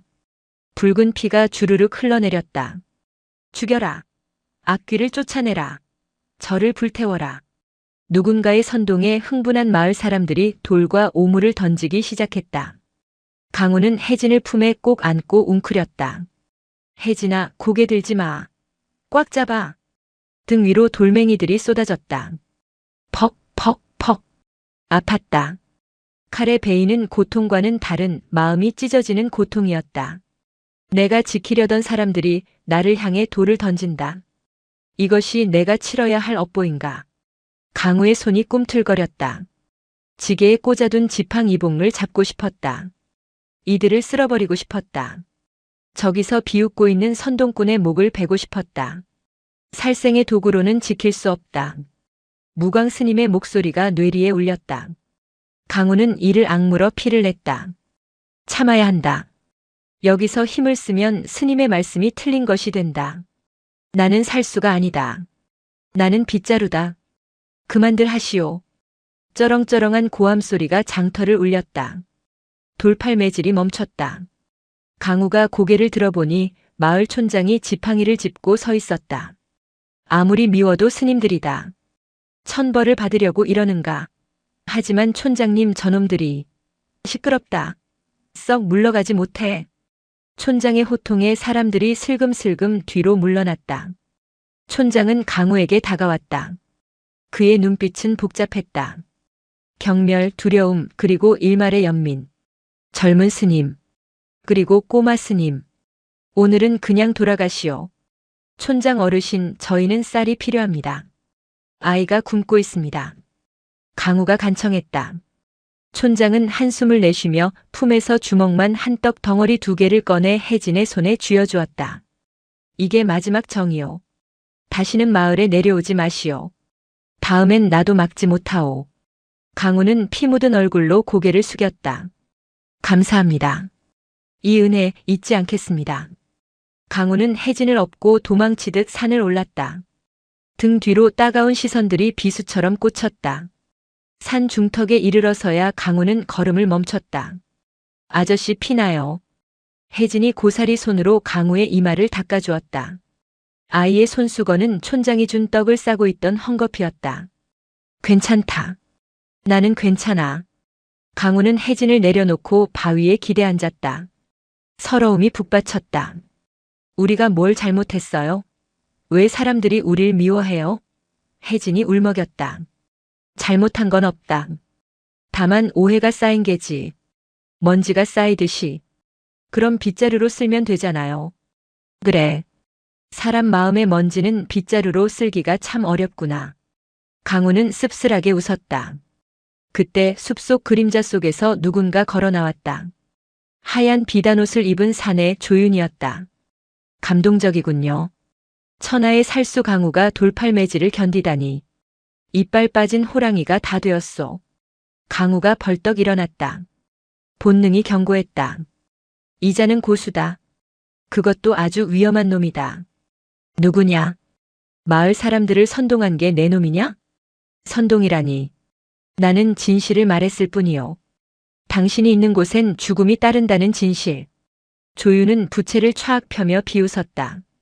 무연당의 조윤이라 하오. 당신의 목을 가지러 왔지. 하지만 그냥 죽이면 재미없지 않소? 그래서 내기를 하나 제안하려 하오. 내기? 사흘 뒤 보름달이 뜨는 밤. 내 부하들이 저를 찾을 거요. 당신이 그들을 막아낸다면 우리는 물러가겠소. 하지만 막지 못한다면 그 절의 늙은 중과 이 꼬마는 당신이 보는 앞에서 아주 고통스럽게 죽을 거요. 강우의 눈에서 불꽃이 튀었다. 지금 여기서 내 놈의 목을 베면 그만이다. 강우가 지팡이를 잡고 쇄도했다. 하지만 조윤은 가볍게 몸을 날려 나뭇가지 위에 착지했다. 경공술이 기가 막혔다. 성격 급하긴. 지금 싸우면 당신 옆에 꼬마가 다칠 텐데. 내 부하들이 숲속에 매복해 있거든. 조윤이 손가락을 튕기자 숲속 곳곳에서 검은 그림자들이 일렁였다. 강우는 멈칫했다. 혜진을 지켜야 했다. 사흘 뒤다. 목을 씻고 기다려라. 그리고 빗자루질 연습이나 더 해두는 게 좋을 거야. 피를 쓸어 담으려면. 조윤은 웃음소리를 남기고 연기처럼 사라졌다. 강우는 망연자실하게 서 있었다. 사흘 뒤면 최정의 살수들이 들이닥친다. 마을은 적이 되었고 도망칠 곳은 없다. 아저씨 나쁜 사람 같어요? 혜진이 겁에 질린 목소리로 물었다. 강우는 떨리는 손으로 혜진을 안아 올렸다. 그래. 갔어. 하지만 곧 다시 올 거야. 그럼 어떡해요? 호랑이 그림 그려놓을까요? 강우는 혜진의 머리를 쓰다듬으며 결심했다. 아니. 그림으로는 안 된다. 이제는 진짜 호랑이가 되어야 한다. 절로 돌아온 강우는 무광 스님에게 자초지종을 설명했다. 무광은 덤덤하게 차를 마셨다. 조윤이라 무연당의 독사가 움직였구나. 스님 피해야 합니다. 이번엔 규모가 다릅니다. 제가 미끼가 되어 유인하겠습니다. 그 사이 스님과 혜진이는 다른 절로 앉거라. 무광의 목소리는 낮지만 단단했다. 도망친 곳에 낙원은 없다. 그리고 내가 유인한다고 그들이 속을 것 같으냐? 그들의 목표는 너지만 수단은 우리다. 내가 도망치면 그들은 우리를 인질 삼아 너를 불러낼 것이다. 그럼 어찌합니까? 앉아서 죽을 수는 없지 않습니까? 무광은 찻잔을 내려놓고 방구석에 있던 낡은 상자를 꺼냈다. 상자 안에는 쇠로 만든 둥근 고리들이 들어있었다. 이게 뭡니까? 염주다. 쇠로 만든 염주. 무광은 쇠염주를 강우의 대나무 봉량 끝에 끼워주었다.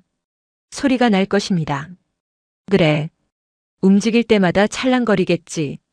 그 소리는 내 위치를 적에게 알리는 신호가 될 수도 있지만 동시에 내 마음의 흔들림을 잡아주는 경종이 될 것이다. 무광은 강우의 눈을 똑바로 응시했다. 보이지 않는 눈이었지만 강우는 꿰뚫리는 기분을 느꼈다. 강우야, 너는 아직도 칼을 버리지 못했다. 위기의 순간이 오면 내 손은 본능적으로 살수를 펼치려 할 것이다. 이 쇠염주 소리가 들릴 때마다 깨달아라. 나는 죽이는 자가 아니라 깨우는 자라고. 강우는 묵직해진 봉을 들어보았다. 찰랑찰랑. 쇠소리가 맑게 울렸다. 이것은 무기인가 악기인가. 남은 이틀 동안 월명사는 요새로 변했다. 하지만 벽을 쌓거나 함정을 파는 것이 아니었다. 그들은 청소를 했다. 마당에 돌부리를 치우고 낙엽을 쓸어내고 기둥을 닦았다. 스님, 저기 오는데 청소가 무슨 소용입니까? 강우가 물었다. 전장은 낯설어야 하지만 도량은 익숙해야 한다. 내 발바닥이 기억하는 흙의 감촉, 내 손이 기억하는 바람의 방향. 그것이 우리를 지켜줄 것이다. 적들은 낯선 곳에서 헤맬 것이나 우리는 안방에서 춤을 추듯 싸울 것이다. 마지막 날 밤. 보름달이 떠올랐다. 달빛이 너무 밝아 마당의 티끌 하나까지 보일 정도였다. 혜진은 잠들지 못하고 마루에 나와 앉았다. 아저씨, 내일 나쁜 사람들 오죠? 그래. 이거 가져가요. 혜진이 품에서 무언가를 꺼내 내밀었다. 아끼던 색동저고리 끈이었다. 이게 뭐냐? 엄마 냄새나는 끈이에요. 이거 묶으면 하나도 안 무서워요. 아저씨 봉에 묶어요. 강우는 목이 메었다. 아이에게 가장 소중한 부적을 받은 것이다. 그는 쇠염주 아래에 색동끈을 단단히 묶었다. 투박한 무기에 알록달록한 끈이 달리니 우스꽝스러웠지만 강우에게는 천하제일의 명검보다 든든했다. 고맙다 혜진아. 이 끈이 끊어지기 전까지는 절대 너를 다치게 하지 않으마. 강우는 봉을 들고 일주문 앞에 섰다. 무광 스님은 대웅전 안에 앉아 목탁을 두드리기 시작했다. 탁탁탁탁. 목탁 소리가 심장 박동처럼 산사에 울려 퍼졌다. 그리고 숲속에서 수십 개의 검은 그림자가 안개처럼 스며 나오기 시작했다. 조윤의 목소리가 허공에서 들려왔다. 청소는 끝났나? 이제 피로 칠갑을 할 시간이다. 강우는 봉을 고쳐 잡았다. 찰랑. 쇠염주가 울렸다. 어서 오시오. 쓰레기들이여. 강우의 눈빛이 변했다. 살기가 아닌 맑고 깊은 호수 같은 눈빛으로. 죽여라. 조윤의 짧은 명령이 떨어지자마자 검은 그림자 20개가 일주문을 넘어 쇄도했다. 그들은 발소리를 죽인 채 지면을 스치듯 날아왔다. 흡사 밤안개가 밀려오는 듯한 형상이었다. 강우는 숨을 깊게 들이마셨다. 폐부 깊숙이 찬 공기가 들어오자 머리가 맑아졌다. 저들은 사람이 아니다. 바람에 날려온 낙엽이다. 첫 번째 자객의 검이 강우의 목을 노리고 들어왔다. 번개 같은 찌르기였다. 찰랑. 강우의 봉이 부드러운 원을 그리며 자객의 검을 감아 돌렸다. 챙강. 검이 튕겨나가는 반동을 이용해 강우는 봉의 끝으로 자객의 명치를 톡 하고 밀어냈다. 타격이 아닌 밀어냄이었다. 하지만 내공이 실린 그 부드러움은 거센 파도와 같았다. 크역. 자객은 허공으로 붕 떠올라 마당 밖 풀숲으로 굴러떨어졌다. 하나. 강우가 나지막이 세었다. 곧이어 3명의 자객이 동시에 달려들었다. 상단, 중단, 하단을 동시에 노리는 합공이었다. 피할 곳이 없어 보였다. 하지만 강우는 물러서지 않았다. 그는 오히려 앞으로 한 걸음 내디디며 봉을 수직으로 세워 회전시켰다. 좌악! 봉 끝에 매달린 쇠염주들이 원심력에 의해 팽팽하게 펴지며 회전했다. 쇠염주끼리 부딪히는 소리가 굉음처럼 울렸다. 타다다닥! 자객들의 검이 회전하는 쇠염주에 부딪혀 튕겨나갔다. 강우는 그 틈을 놓치지 않고 봉을 낮게 휘둘렀다. 쓸어낸다. 그의 봉은 자객들의 발목을 걷어차는 대신 다리 사이의 중심을 무너뜨렸다. 빗자루로 바닥을 쓸 듯 쭉 밀어내자 3명의 자객은 엉덩방아를 찌으며 뒤로 나뒹굴었다. 이놈의 힘이. 자객들은 당황했다. 뼈를 부러뜨리거나 살을 베는 공격이 아니었다. 그런데도 몸을 가눌 수가 없었다. 마치 거대한 빗자루에 의해 강제로 청소당하는 기분이었다. 찰랑찰랑. 강우가 움직일 때마다 쇠염주 소리가 리듬처럼 울렸다. 그 소리에 맞춰 대웅전에서 들려오는 무광 스님의 목탁 소리가 겹쳐졌다. 딱딱딱딱. 기묘한 이중주였다. 목탁 소리가 심장 박동을 조율하고 쇠염주 소리가 적의 살기를 흩트려 놓았다. 강우의 봉 끝에 매달린 해진의 색동끈이 달빛을 받아 나비처럼 팔랑거렸다. 살벌한 전장에서 홀로 피어난 꽃처럼. 젠장. 놈의 기세에 밀리지 마라. 그물을 쳐라. 자객들이 대열을 바꾸었다. 그들은 강우를 둥글게 포위하고 쇠사슬이 달린 그물을 던지기 시작했다. 철컹. 사방에서 날아온 쇠그물이 강우의 봉을 올감했다. 강우가 뿌리치려 했지만 5명의 자객이 동시에 그물을 잡아당기는 힘은 엄청났다. 잡았다. 팔을 잘라라. 그물이 팽팽해지자 다른 자객들이 강우의 빈틈을 노리고 뛰어들었다. 절체절명의 위기. 그때 나무 위에 앉아 구경하던 조윤이 비릿하게 웃으며 입을 열었다. 강우야, 내가 지키려는 게 고작 저 썩은 절간이냐? 아니면 내 죄책감이냐? 조윤의 목소리에는 내공이 실려 있어 고막을 파고들어 뇌를 흔들었다. 전음이었다. 내 동료들이 죽을 때 비명을 기억하나? 살려주어 강우야. 그들이 지금 내 등 뒤에 서 있군. 피를 흘리며 너를 보고 있어. 강우의 눈동자가 흔들렸다. 찰나의 순간 환영이 보였다. 불타는 전장에서 죽어간 동우의 얼굴. 그 틈을 타 자객의 검이 강우의 허벅지를 스치고 지나갔다. 붉은 선혈이 튀었다. 통증보다 더 아픈 것은 마음의 동요였다. 내 놈은 살수다. 피를 먹고 사는 짐승이지. 승복을 입는다고 내 본성이 사라질 것 같으냐? 넌 결국 다시 살인을 하게 될 거야. 지금 나를 죽이고 싶어 안달이 났지 않느냐? 조윤은 부채를 접으며 땅으로 내려왔다. 그는 강우에게 다가오지 않고 대신 요사체 쪽으로 방향을 틀었다. 그곳에는 겁에 질린 혜진이 숨어 있었다. 저 꼬마의 목을 베면 내가 다시 예전의 광견으로 돌아올까? 안 돼. 강우가 포효했다. 이성이 끊어지는 소리가 들렸다. 눈앞이 붉게 변했다. 쇠그물을 잡은 손에 핏줄이 섰다. 죽여야 해. 저놈을 죽여야 해. 그래야 끝난다. 강우의 봉에서 묵직한 살기가 피어올랐다. 활인의 기운이 사라지고 살인의 귀기가 덮쳐왔다. 그때였다. 따앙 마이너스. 대웅전에서 들려오던 목탁 소리가 멈추고 대신 벼락 같은 죽비 소리가 허공을 갈랐다. 강우야, 쇠염주 소리를 들어라. 무광 스님의 일갈이었다. 강우는 흠칫하며 자신의 봉을 바라보았다. 봉 끝에서 떨리고 있는 쇠염주. 찰랑, 찰랑. 그리고 그 아래 묶인 때 묻은 색동끈. 아저씨, 이거 묶으면 하나도 안 무서워요. 혜진의 목소리가 환청처럼 들려왔다. 강우는 숨을 멈췄다.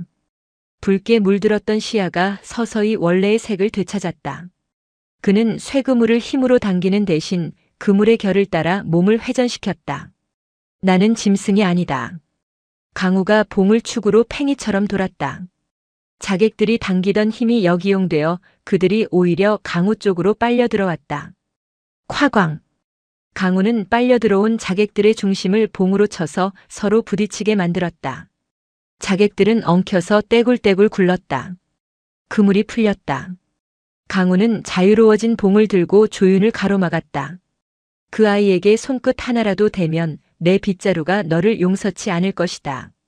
조윤의 표정이 일그러졌다. 심리전이 통하지 않았다. 제법이군. 허나 말장난은 끝이다. 조윤이 허리춤에서 장검을 뽑았다. 검신이 뱀처럼 구불구불한 사검이었다. 검날에는 푸르스름한 독이 발려 있었다. 죽어라. 조윤의 검은 빨랐다. 아니, 기괴했다. 검이 찌르는 궤도가 휘어져 들어와 방어하기가 까다로웠다. 강우는 봉으로 막았지만 검끝이 봉을 타고 넘어와 손목을 노렸다. 치익. 독이 묻은 검날이 강우의 소매를 스쳤다. 옷감이 검게 타들어갔다. 피해라. 독검이다. 강우는 뒷걸음질 쳤다. 조윤은 쉴 새 없이 몰아쳤다. 찌르고 베고 휘감았다. 강우는 방어하느라 급급했다. 봉은 나무였고 상대는 명검이었다. 부딪힐 때마다 봉이 깎여나갔다. 하하. 빗자루로 칼을 맞겠다고. 어리석은 놈. 조윤이 결정적인 일격을 날렸다. 강우의 목을 노리는 쾌검. 피할 공간이 없었다. 그 순간 강우는 눈을 감았다. 대나무 숲에서의 수련. 눈을 감아야 보인다. 칼을 보지 말고 흐름을 읽어라. 바람의 소리. 조윤의 호흡. 검이 공기를 가르는 파동. 보였다. 뱀의 머리가 어디로 향하는지. 강우는 봉을 들어올리는 대신 바닥을 향해 내리찍었다. 쿵. 지면을 강타하는 진동. 그 충격으로 바닥에 쌓여있던 흙먼지와 모래알들이 확 솟구쳐 올랐다. 뭐?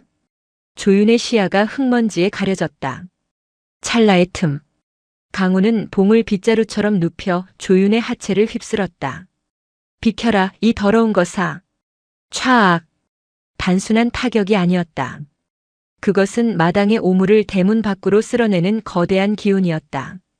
봉이 조윤의 발목을 낚아채는 순간 강우는 봉의 탄력을 이용해 그를 허공으로 띄워 올렸다. 조윤의 몸이 붕 떴다. 균형을 잃은 그의 눈에 둥근 보름달이 들어왔다. 이럴 수가. 강우는 공중에 뜬 조윤을 향해 마지막 일격을 가했다. 하지만 그것은 찌르기도 베기도 아니었다. 봉의 넓은 면으로 조윤의 엉덩이와 허리춤을 탁 하고 쳐서 멀리 날려보내는 동작이었다. 썩 꺼져라. 퍽. 조윤은 비명과 함께 담장 너머 까마득한 낭떠러지 쪽 숲으로 날아갔다. 그가 떨어지는 소리가 요란하게 울렸다. 우당탕탕. 독검이 바닥에 뒹굴었다. 주인 잃은 칼은 그저 위험한 고철일 뿐이었다. 나머지 자객들은 얼어붙었다. 그들의 우두머리, 무연당의 책사 조윤이 빗자루질 한 번에 날아가 버렸다. 믿을 수 없는 광경이었다. 더 쓸릴 테냐 아니면 제 발로 나가겠느냐. 강우가 봉을 바닥에 쿵 찍으며 물었다. 그의 뒤로 무광 스님이 걸어 나왔다. 쓰레기통은 저쪽이다만. 무광이 손가락으로 일주문 밖을 가리켰다. 자객들은 서로 눈치를 보더니 다친 동료들을 부축해 황급히 도망쳤다. 그들의 뒷모습은 패배 자라기보다 호랑이 굴에서 도망치는 토끼떼 같았다. 전투가 끝났다. 강우는 긴장이 풀려 그 자리에 주저앉았다. 온몸이 땀과 먼지 그리고 약간의 피로 뒤덮여 있었다. 아저씨. 요사체 문이 열리고 혜진이 달려나왔다. 아이는 신발도 신지 않은 채 뛰어와 강우의 품에 안겼다. 이겼어? 나쁜 놈들 다 갔어? 그래. 다 갔다. 빗자루로 싹 쓸어버렸다. 강우는 혜진을 안아주며 웃었다. 팔이 욱신거렸지만 아이의 체온이 진통제보다 효과가 좋았다. 무광 스님이 다가와 강우의 어깨를 짚었다. 수고했다. 오늘 내 빗자루 소리는 아주 막더구나. 스님의 목탁 소리 덕분입니다. 혼자라면 못했을 겁니다. 허허 겸손은. 그런데 내 마당이 또 엉망이 되었구나. 저 흙먼지를 어찌할꼬. 무광이 혀를 찼다. 마당은 싸움의 흔적으로 패이고 어지럽혀져 있었다. 치워야지요. 날이 밝으면. 세 사람은 마루에 나란히 앉아 동이 트는 것을 지켜보았다. 붉은 해가 산등성이 위로 고개를 내밀자 밤새 공포에 떨었던 산사가 황금빛으로 물들었다. 아저씨, 왜? 조윤인가 그 아저씨 죽었어요? 혜진이 조심스럽게 물었다. 강우는 담장 너머 숲을 바라보았다. 아니, 죽지 않았을 게다. 똥통에 빠진 것처럼 좀 아프고 냄새는 나겠지만. 다행이다. 다행이라고? 그놈은 나쁜 놈인데? 그래도 죽으면 슬프잖아요. 엄마가 없잖아요. 그 아저씨도 엄마가 있을 텐데. 혜진의 말에 강우는 말문이 막혔다. 적의 어머니까지 걱정하는 마음. 그것이 바로 부처의 마음이 아닐까? 그래. 내 말이 맞다. 살아서 개과천선하길 빌어야지. 아침 공양 시간이 되었다. 여느 때와 다름없는 소박한 밥상. 하지만 그 맛은 어느 때보다 달았다. 식사를 마친 강우는 다시 빗자루를 들었다. 봉에서 쇠염주를 빼고 다시 쌀이비를 끼웠다. 사각사각. 강우가 마당을 쓸기 시작했다. 혜진도 작은 빗자루를 들고 뒤따랐다. 무광 스님은 툇마루에 앉아 그 소리를 감상했다. 스님, 오늘은 무슨 그림 그릴까요? 혜진이 물었다. 오늘은 해를 그려보자꾸나. 어둠을 몰아내는 아주 크고 밝은 해를. 강우와 혜진은 서로 마주보며 웃었다. 바람이 불어 벚나무 잎을 흔들었다. 초록색 잎사귀 하나가 팔랑거리며 떨어져 강우가 쓸어놓은 깨끗한 바닥 위에 내려앉았다. 강우는 그것을 치우지 않았다. 그저 바라보았다. 끝이 없는 일. 하지만 그래서 아름다운 일. 꽃비는 바닥에 쌓이지 않는다. 그저 우리네 삶처럼 흐르고 또 흐를 뿐이다. 강우의 빗자루가 춤을 추듯 다시 움직였다. 영상이 마음에 드셨다면 구독과 좋아요 부탁드립니다. 여러분의 마음속에도 빗자루로 깨끗이 쓸어내고 싶은 무거운 기억이 있나요? 댓글로 함께 나눠주세요.